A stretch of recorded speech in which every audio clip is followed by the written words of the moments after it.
President Trump was in Israel this morning, and he's up there giving the speech. And you see Bibi sitting right there. You see everybody around the world that's sitting there saying, is this actually going to be happening? You had 20 hostages that are officially released. I believe we have all the hostages back in Israel, if I'm not mistaken, Rob. I think all 20 are out. And we're going to show you a couple glimpses of these messages that he gave. And then I'll come to the panel. Adam Kroll, I'm going to start off with you first before anybody else. Here's President Trump this morning in Israel. Go for it. And let me also convey my tremendous appreciation for all of the nations of the Arab and Muslim world that came together to press Hamas to set the hostages free and to send them home. We had a lot of help. We had a lot of help from a lot of people that you wouldn't suspect. And I want to thank them very much for that. It's an incredible triumph for Israel and the world to have all of these nations working together as partners in peace. And it's pretty unusual for you to see that, but it happened in this case. This was a very unusual point in time, a brilliant point in time. Generations from now, this will be remembered as the moment that everything began to change, and change very much for the better. Like the USA right now, it will be the golden age of Israel and the golden age of the Middle East. It's going to work together. You can pause it right there. Adam, how big of a deal is this? It's a big deal. It's a big deal that a lot of people don't want to give him credit for. Obviously, we spoke to that a little bit at the top of the show. It's interesting because I've been studying this because I'm from California. In California, we have process people. People want to talk and talk and talk. It's always a seat at the table, people treated with dignity. Nobody's illegal, but nothing gets done. Yeah. It's just the homeless need to be treated with dignity and compassion, and then 10 years goes by, more homeless. We talk about everything. He does everything. So because his background is commercial, builder, real estate guys. And my background is building as well. And anyone whose background is in building is always in a hurry. So they show up and they go, okay, the slab is poured. Where's the framers? When are we framing it? They go, we can't put the windows in until we frame. Well, where are the windows? Where are the framers? It's a constant, you can't do this until you do that. And you know he spent his whole life walking around job sites going, where's the marble? Where's the tile? It's held up. It's at the port. Well, get it over here. Let's go. Because in building, you can't, everything is waiting on the next thing. The foundation has to go, then the framing, then the steel guys, then the interior wall, windows, roofing. It's always, we're waiting on the next sub. So he comes in here, and you could see it when he came to California after the fires. He sits there with Karen Bass.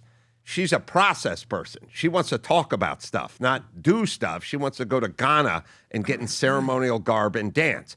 He comes and sits down and goes, what's going on? We should be starting now. People should be clearing their own lots. And she's like, whoa, slow down, pump the brakes, because all they want to do is talk.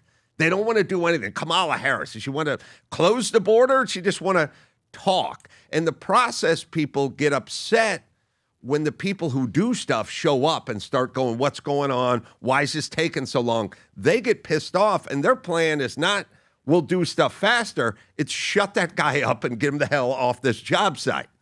By the way, what a point, Tom, when you think about that. The value of urgency, because if you work in a place, like you go from a big company, corporation, where it's all process. I got to talk to John, then I got to get about, then I got to get, then again. And then you run a startup mentality. It's like, no, make one phone call. I got it. Call him. I approve it. Go ahead and get it done. You're dealing with a startup CEO, startup founder. So you either have to be able to go at his pace or you're going to be left behind when he's going at the pace. By the way, I'm going to read the story. Banners welcoming back hostages strung up near hospitals as Israel prepares for their return. Rob, I don't know if you have this video or not. Watch this clip, folks. Go ahead.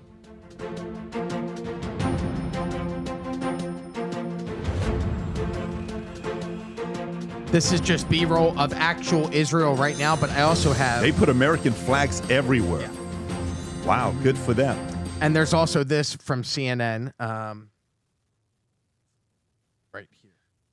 There was this banner that was displayed on the beach in Tel Aviv, a giant thank you, just to kind of speak to the moment, Sarah, cool of what kind of Israel is bracing for right now. Look at the as face, the president's expected to be here. He's only going to be here for less than 5 hours on the ground in Jerusalem, but he'll Alfred be speaking to the members of the parliament. Freed the hostages? I don't get it. And hostages themselves, and partaking in that as we see him also standing alongside the Prime Minister, Benjamin Netanyahu. That's pretty cool to see this. Adam, how do you feel about all this stuff? Well, today's a monumentous day. I mean, it's been 2 years since October 7th, and we've seen the world go into chaos. The world went into chaos after COVID, and then this just was like the icing on the cake, where it's like just gave everybody permission to absolutely lose their mind. If you're pro-America, if you're anti-America, gave you permission to burn the American flag. If you hated Trump, wow, this is a great excuse for you to get out there. If you wanted to burn the flag, go for it. If you want to elect someone like Zoran Mandani, boom, excuse. This is Trump resetting the world. Adam made a great point. In LA, you talk about Karen Bass, whoever. There's the kids these days, they say, don't talk about it, be about it. Right. And Trump just bees about it. He doesn't care what you think of him. You said that the number one thing a politician has to be these days is what? Shameless. He doesn't care what you say. He's not running for re-election. He's a deal maker. Whether it's a real estate deal, whether it's a tariff deal, whether it's a hostage deal, whether it's a peace deal, Trump is about business. And here you see the world just galvanized around Trump, saying they thought that he would start World War III. He's doing peace deals. He thought that he would give chaos to the world. There's order. Everything they said about Trump turned out to be false, and everything is just culminating with this deal right now. And we'll see where this goes from here. But today's an amazing day for everyone involved. Rob, and by the way, we don't know if they thought it or they just said it. You know, all the Hitlerian stuff or World War III or the economy's going to collapse, the stock market, whatever. They say a lot of stuff they don't mean. So when you go like they thought he was going to start World War III, did they think it or are they just talking? Well, what do you think? I don't know if they think it, but they called him Hitler a million times, and now he's the best friend of Israel's ever had, according to PBD Netanyahu. Here's what I think when it comes to all the Hitler talk. The old guard, you know, Pelosi, Schumer, these people, I mean, Hillary Clinton, we're talking average age 80 at this point. They've been there. They've done that. They've seen him go. Biden, they've seen everyone come and everyone go. They know he's not Hitlerian. Right. The 19-year-old kid who's been playing video games and vaping his whole life and is now in a bunch of pharmaceuticals, that kid believes them when they say Hitler. They don't believe Hitler. They're taking pictures with Hitler and going to his wedding and stuff like that. But that kid believes, so you think it's and still that kid effective. Gets a gun. Well, it's an interesting thing. So they go, they say it, they don't believe it, but young and impressionable does. And that's when the bullets start flying. And that's the danger of it to me. Is there anything there that can hold people accountable, or that's just the risk of freedom of speech that we're going to be is there anything that can be done? Because somebody may say, well, they can say that and somebody can react to it. Let's try to lower the temperatures. But you're flirting with freedom of speech. You that's one of the great things about America. What would you say to them? I think when they keep saying the same thing, they call everyone racist, for instance. That used to mean something. It doesn't mean anything anymore. Correct. They wore it out. Everyone's racist, everyone's misogynist, everyone's xenophobic, scared of people who look different than them. I'd be running for my life right now from this studio if I was scared of people who look different than me. You go out into society. You live in L.A., you live in Miami, you look around, scared of people who look different than you. Everybody you interact with looks different in the modern United States. So they're going to keep saying it, and it's going to wear off. It's just going to keep wearing thinner to the point where it doesn't mean. They can say Hitlerian all they want. He's going to do all these great deals and have all these peace accords, and their punishment is they're inaccurate and people think they're fools. That's a good point. And they stop listening. You almost become immune to it. Yes. It's like dating a girl that keeps saying the same thing over and over and over to you. You're like, listen, man, it doesn't hurt anymore. I'm so tired of hearing this. I'm out. I'm leaving. Rob, do you have your phone with you, by the way? Yes. Okay. You see my text messages I'm sending, or am I sending it to the wrong number? Yeah. Tom, so Rob, if you don't mind playing this clip. So this is when Bibi says Trump is greatest friend Israel has had. Rob, if you want to play this clip, go for it. No American president has ever done more for Israel. And as I said in Washington, it ain't even close. It's really not a match. Mr. President, today we welcome you here to thank you for your pivotal leadership in putting forward a proposal that got the backing of almost the entire world. A proposal that brings all our hostages home. You have that picture, Rob, of all the hostages?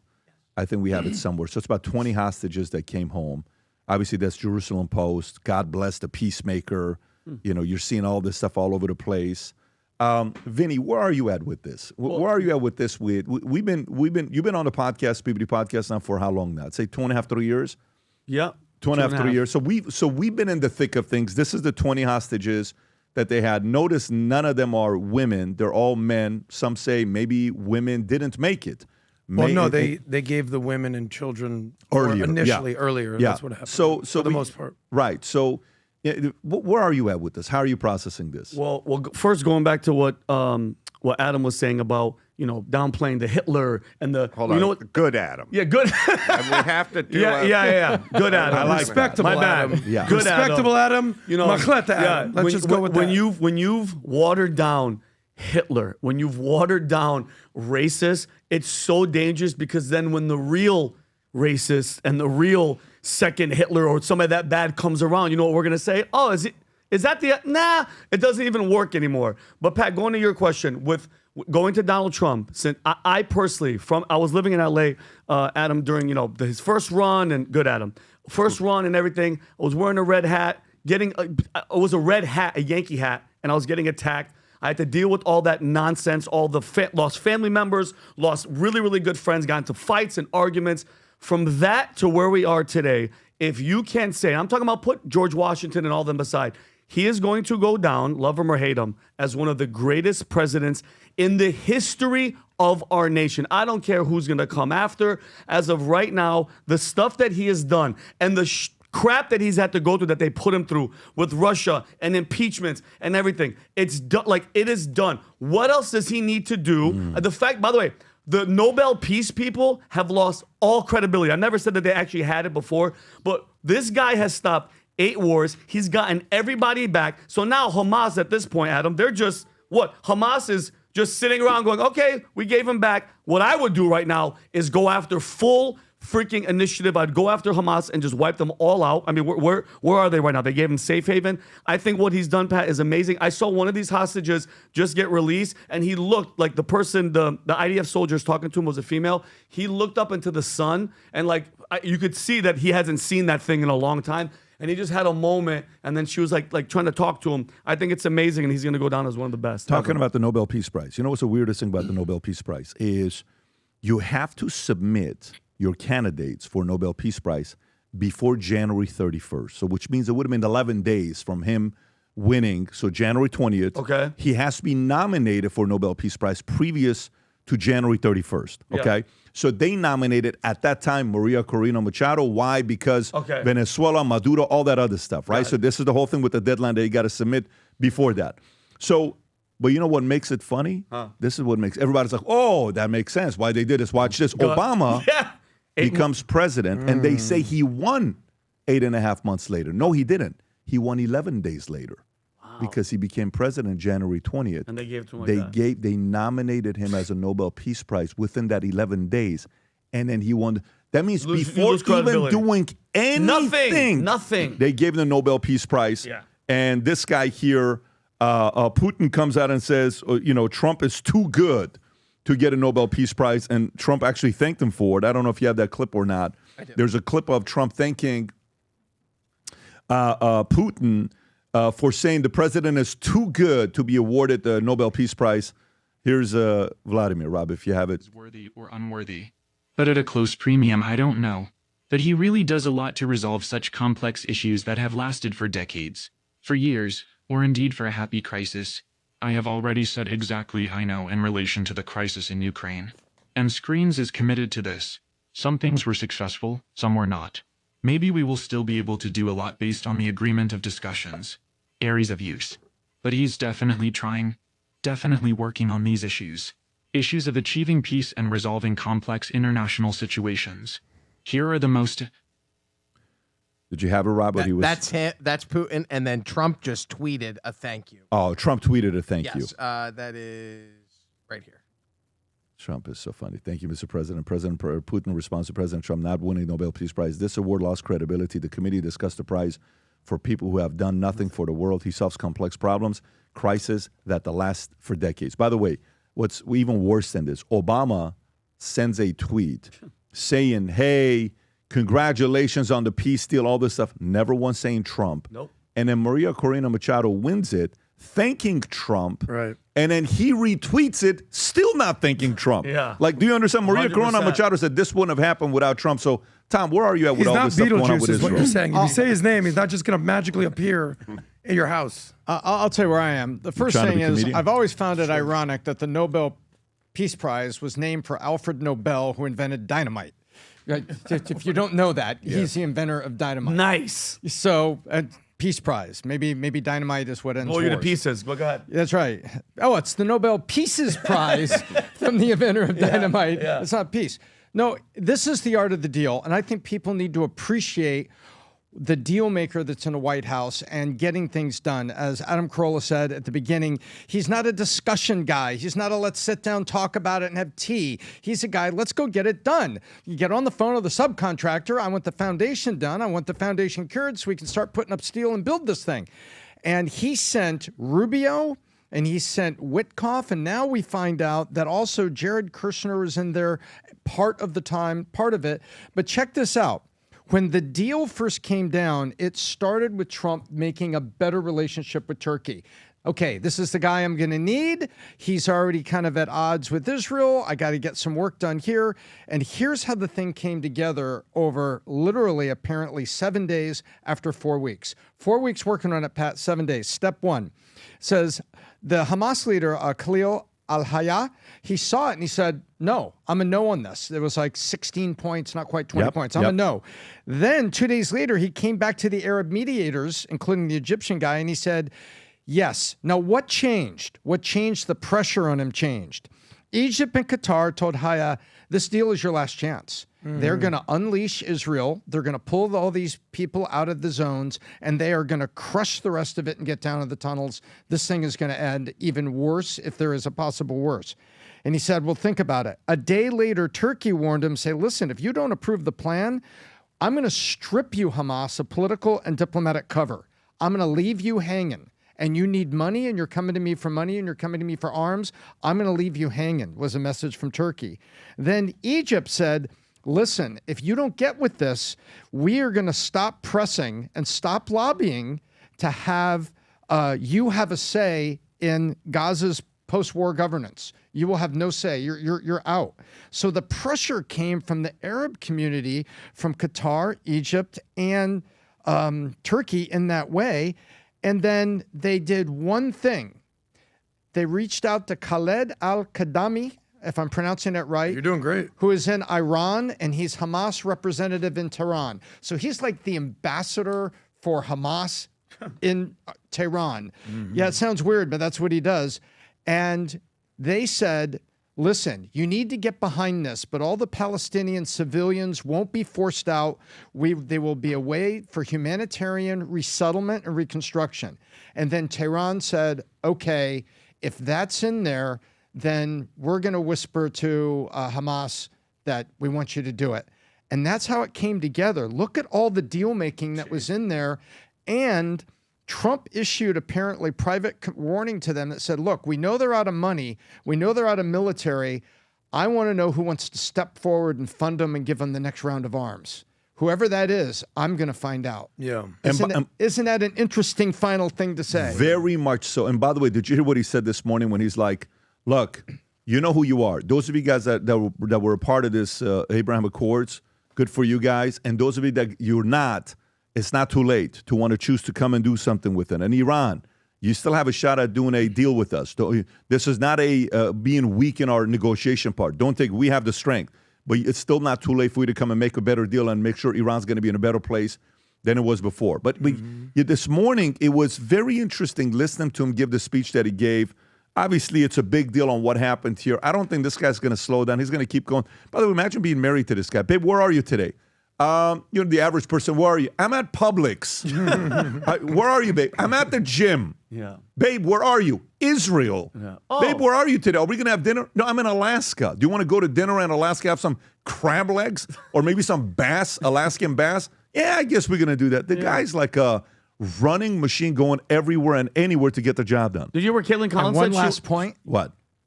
Who is the guy who's chairman of the commission for Gaza? It's him. Donald J. Trump. So he puts himself in there and kind of daring everybody. And now, by the way, not only have I got skin in the game, I'm right here. Let me ask you this, Adam. I'm going to give you a list of names. Tell me the presidents that we've had that could have done those things in this season. Because remember, this guy's been inside the tornado for so long. First term, second term that he was out, Biden's in, and now the second term. Who could have done this? Biden, Obama, Clinton, Bush, Senior, Reagan, Kennedy. Who could have gone at this guy's pace doing what he's doing right now? Well, so those guys are like half the people we have in power are like ceremonial. Like Karen Bass is the ceremonial mayor of Los Angeles, but she's not into doing things, They were ceremonial. They're like the hood ornament and Trump's the engine.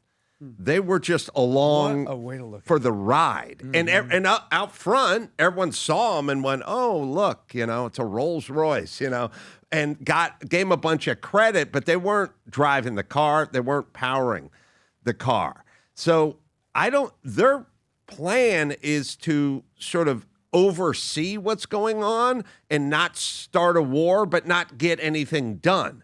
And to sort of talk about it for as long as they can talk about it before they just run out the clock. They're just doing four-corner basketball from back in the day. They're just literally, Joe Biden was trying to run out the clock. He wasn't trying to do anything. And his big thing was like, I don't want to get caught screwing something up, so I'll do nothing, and then I won't get blamed.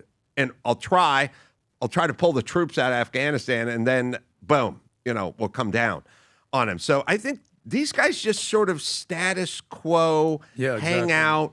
They're like night watchmen. They don't want to get involved. They don't want to stop crime. They don't want to tackle anyone to the ground. Just keep your head down and walk around the perimeter of the warehouse. Every time we do the Vol conference, if you've attended, you know this. I stand up and I speak for probably 45 hours is what I do at the Vol conference. And I love it. I love being around the guys. I love it. But I wear the Ferragamo shoes when I do this. Or I wear some kind of dress shoes. Eventually, for the last 25 years, I've always been on stage walking around. I'm like, you know what? I'm sick and tired of it. I want a shoe that I'm comfortable wearing. And here's what I love. I don't like shoes that are so heavy. That's a dumbbell. You can use it as a weapon. I don't want that. Like the Xenia, you carry it. I have so many of them, but they're so heavy. Like you can literally curl the Xenia, the shoes, and you'll get a pump within 30 reps. And I wanted the combination of the Hoka, the On Cloud, the Super Foam, because there's a big thing going on right now with the Super Foam where the bottom of the shoe, you wear it. You know which ones I'm talking about, the On Cloud or the Hokas, right? They're so comfortable. And I said, what if we take luxury and then combine it with the super comfort? What would that look like? And let's build it in Italy. So what do? We went to Italy. We designed the shoe in Florida. We made the shoe in Italy in five of the factories. We went back and forth, God knows how many times. And by the way, the shoes we're about to launch and introduce to you right now, where you're going to see the video for the first time, I've been wearing those shoes for the last 22 days straight. I'm wearing them right now. I literally wear it with suits. I wore it yesterday when we went to lunch. I wear it every single day. It's the most comfortable shoes I have, yet it's authentic Italian leather wrap. If you don't mind playing the video, go for it. Here's the video of the latest shoe, the FLBs. When we set out to create a shoe that blends comfort, function, and luxury, we had the choice to make it fast. We had the choice to make it cheap. We chose neither.